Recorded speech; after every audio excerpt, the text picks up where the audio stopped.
The airfield was a farmer's field, nothing more. On the morning of April 25, 1940, mud clung to the landing gear of the aircraft parked along its edge. This was Lesjöskogsvatnet, a frozen lake in central Norway. The men were from No. 263 Squadron, Royal Air Force. Their aircraft were the Gloucester Gladiator, a biplane fighter with an open cockpit, fixed landing gear, and 2 Vickers machine guns. In an age where the Spitfire and the Messerschmitt Bf 109 were defining a new standard of speed and monocoque design, the Gladiator was a relic. It was the last biplane fighter to enter service with the RAF, and by 1940, it was obsolete. The pilots knew this. They had seen the reports from Poland, from the battle that had ended just months before. They understood the theory of the Blitzkrieg, the coordinated dive bombers and fast monoplane fighters.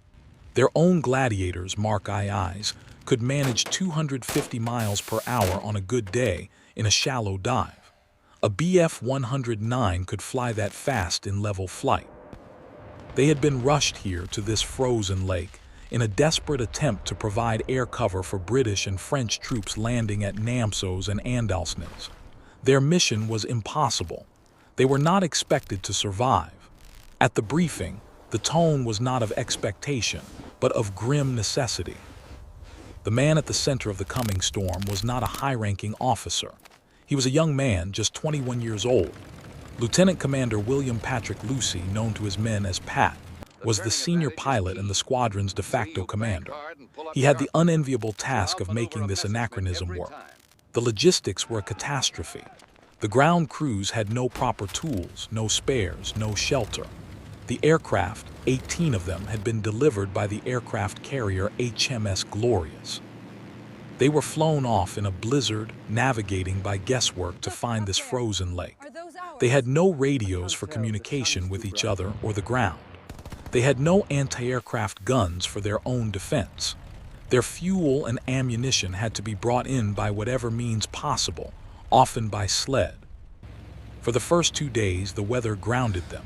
Snow and fog shrouded the lake. The men huddled in a nearby hotel, listening to the distant rumble of German bombers hitting the ports where their comrades were disembarking. The sense of helplessness was acute. On the 3rd day, April 24th, the sky cleared. Lucy led his first patrol. They saw nothing. The following morning, the 25th, the war found them. It began with sound. A deep, droning hum, different from the higher pitch of their own Bristol Mercury engines. Then, shapes against the high, clear sky. A formation of Heinkel He-111 bombers, sleek and modern, heading for the Allied disembarkation points. Lucy did not hesitate. He gave a visual signal, a wave of his gauntleted hand, and kicked his rudder. The 12 Gladiators that were serviceable turned into the wind, their engines roaring as they bounced across the rutted ice and lifted into the cold Norwegian air. The climb rate of the Gladiator was, in one specific circumstance, its only advantage. It could outclimb many early monoplanes at low altitude. Lucy led his flight upward, the wind screaming through the struts and wires of his aircraft. The Heinkels, confident and on a straight bombing run, did not see them coming. The Gladiators fell on them from below and behind. Lucy lined up his sights on the starboard engine of a Heinkel. At 200 yards, he fired. His 2 Vickers machine guns hammered, the tracers lancing out. Smoke, then flame, erupted from the Heinkel. It banked sharply, one engine dead, and began to lose altitude. Across the sky, other Gladiators made their attacks. The German formation broke, jettisoning bombs haphazardly as the nimble biplanes harried them. But the triumph was short-lived. As the Gladiators, low on fuel and ammunition, turned back for Lesjöskogsvatnet, a new sound cut through the air. A sharper, higher-pitched whine. Bf 110 twin-engine heavy fighters, the Zersterer, had arrived. They were faster, more heavily armed with cannons and multiple machine guns. The Gladiators were caught at a disadvantage, scattered and weary. What followed was not a dogfight, but a slaughter. The Bf 110s used their speed to make slashing attacks, diving, firing, and climbing away. One Gladiator after another fell from the sky, trailing fire and smoke. The biplanes, for all their agility, could not escape. By the time Lucy's own damaged aircraft skidded to a halt on the lake, only 5 of the 12 that had taken off were still airworthy. 7 pilots were dead or missing. The ground crews worked through the night under the eerie light of the northern dusk, patching holes, trying to scavenge parts from wrecks. They had no illusions. The Luftwaffe now knew exactly where they were. The next morning, April 26th, began with a dawn strafing run. A lone German reconnaissance plane swept low over the lake, its machine guns stitching lines across the ice and into the parked gladiators. Then the bombers came. First the Heinkels, then Junkers Ju-87 Stukas. The Stukas, with their terrifying sirens, peeled off one by one in near-vertical dives. Their bombs churned the frozen lake into a morass of ice shards and freezing water. The British pilots and ground crews with no trenches could only throw themselves flat on the ground. When the attack ended, the carnage was total. Of the 18 gladiators, not a single one was fit to fly. Some were shattered wrecks. Others were half submerged in the meltwater. The squadron was wiped out without ever having a proper base. They were evacuated overland, a weary, defeated band of men, to be shipped back to Britain. The experiment with the Gladiator in Norway appeared to be over. A complete, humiliating failure. A proof of concept that biplanes had no place in the modern war. This is where most histories of the Gloucester Gladiator end. A footnote of gallant futility. But this was not the end. It was an intermission. 7 weeks later, on June 13, 1940, the war had taken a catastrophic turn. France was collapsing. The British Expeditionary Force had been evacuated from Dunkirk. The focus of the war shifted south, and in the Mediterranean, a new front was opening. The island of Malta, a British colony just 60 miles from Sicily, was now the most strategically vital and most vulnerable point in the theater. It was a dagger aimed at the Axis supply lines to North Africa. It had to be defended, and for its defense, the RAF had almost nothing. Into this void stepped a single squadron. It was number 263 Squadron, rebuilt, re-equipped, and once again handed Gloucester Gladiators. The same aircraft, the same men, those who had survived Norway, now joined by fresh faces. They were sent to an airfield called How Far on the southern coast of Malta. The conditions were, if anything, worse than Norway. The heat was blistering. The dust was choking. They had little warning radar, few anti-aircraft guns, and the Italian Regia Aeronautica, based just minutes flight time away in Sicily, outnumbered them perhaps 50-1. The Gladiator was once again the only option. And once again, it was considered a stopgap, a sacrifice, a flying anachronism that would be brushed aside by modern Italian monoplanes like the Fiat CR-42 and the Mackay C-200. But a subtle shift had occurred. In Norway, they had been thrown into a chaotic land battle with no support. In Malta, they were pure defenders, and the Gladiator, for all its limitations, had qualities that the fast, modern monoplanes did not. It was incredibly maneuverable. It could turn inside any aircraft it faced. It was robust, simple to repair, and its radial engine, unlike the liquid-cooled engines of Hurricanes and Spitfires, could take tremendous punishment and keep running. Most importantly, the pilots of 263 Squadron were no longer novices to combat. They were survivors. They had learned the hardest lessons imaginable. They knew the Gladiator's weaknesses intimately. Now, they would learn to exploit its few, desperate strengths. The first test came quickly. On June 22nd, Italian bombers, Savia Marchetti SM-79s, escorted by Fiat CR-42 biplane fighters, approached Malta. The Gladiators scrambled. What happened next was not the massacre of Norway. The British pilots used the Gladiators' tight turning circle to negate the speed advantage of the Italians. They fought not to chase, but to lure.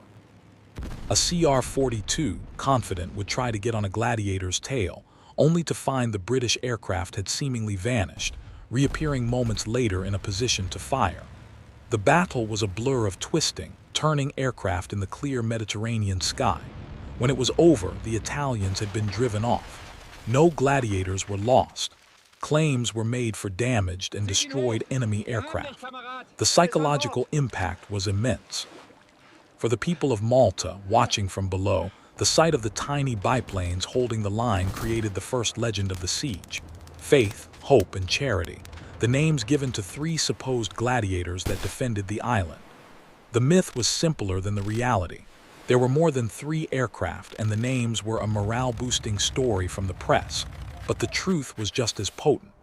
The obsolete biplane was not only surviving, it was contesting the skies. The pilots developed new tactics. They learned to use the island's topography, to hide in the glare of the sun, to bounce enemy formations from above despite their slower climb. They became masters of the single, decisive pass. They could not afford prolonged engagements. They would dive, fire, and break away, using their agility to evade any counterattack. The ground crews, working miracles in the heat and dust with minimal parts, kept a handful of gladiators flying every day. These aircraft were constantly changing, cannibalized and rebuilt from the collection of airframes they had. It was a war of attrition they were not designed to win, yet they persisted. And then the focus of the story narrows once more, to a single aircraft and a single pilot on a specific afternoon. It is July 31st, 1940. The gladiator in question is not faith, hope, or charity. It is simply one of the serviceable machines, its fabric skin patched in a dozen places, its guns carefully bore-sighted by a crew chief who knew his pilot's life depended on it. The pilot is a young man, one of the replacements who had not been in Norway.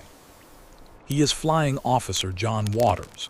His patrol sector is to the south of the island over the blue emptiness of the Mediterranean. He is flying alone. Fuel is too precious, aircraft too few for constant paired patrols. He is a lookout, a sentinel in an open cockpit, his eyes straining against the haze. What he sees is not an aircraft. It is a ship, a long, sleek modern warship moving at high speed on a southeasterly course. It is a German destroyer, not just any destroyer. This is KMS Hermann Skoman, a Type 1934 A-class destroyer over 3,000 tons displacement, armed with 512, 7cm guns, torpedo tubes, and anti-aircraft batteries. It is a formidable vessel, part of the German naval presence building in the Mediterranean. It is, for all intents and purposes, invulnerable to a Gloucester Gladiator. The biplane carries no bombs. It has only its 2 rifle-caliber machine guns. To attack a destroyer with such a weapon is the act of a madman or one who has no other choice. Waters is not mad, but he has his orders: harass the enemy. He banks the Gladiator, the whole aircraft tilting on a wingtip, and begins his descent. The destroyer has seen him. It is already turning, its wake arcing white in the blue sea. Puffs of black smoke begin to appear around him.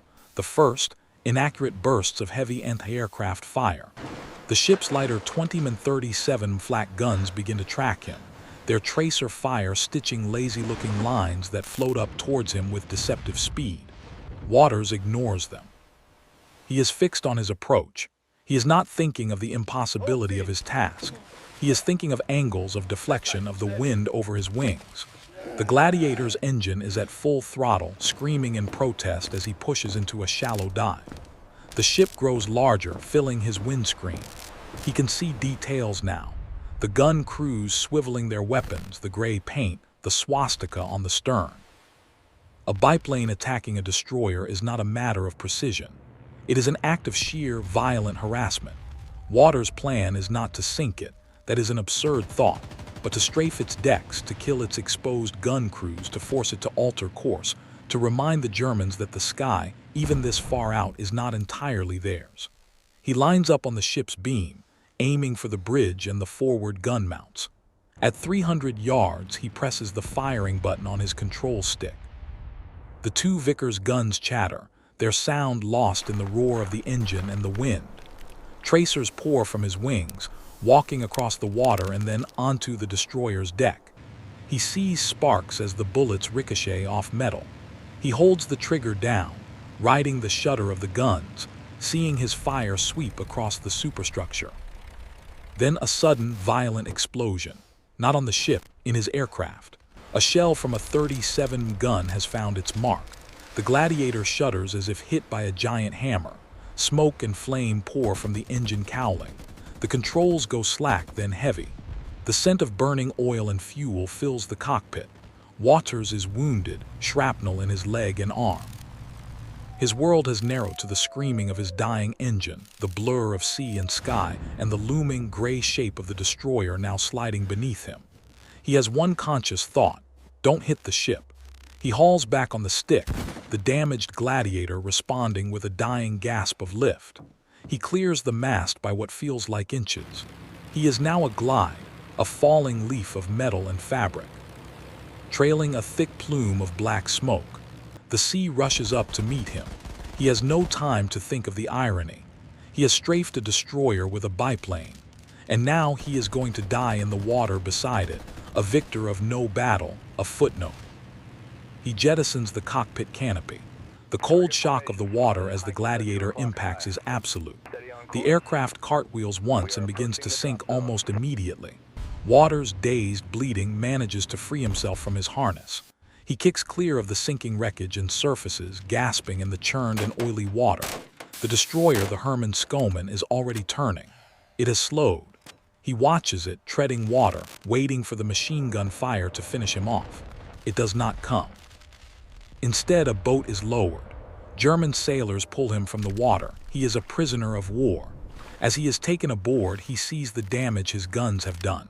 Superficial scars on the deck, some broken equipment, a futile gesture. He is led below into the bowels of the ship. The episode is over. A minor incident in the ship's log. A biplane shot down. One prisoner taken. But this is not the end of the story of the Gladiator and the destroyer. For the Herman Skoman's war is long, and the Mediterranean is a dangerous place. The ship will survive this encounter, but it will not survive the war. It will meet its end years later, in 1944, in the Arctic. The Gladiator, however, has one more, far more consequential rendezvous with a German destroyer. And for that, we must shift our perspective again, to another pilot, in another theater, flying a different kind of Gladiator altogether. This is where the mockery turns to something else entirely.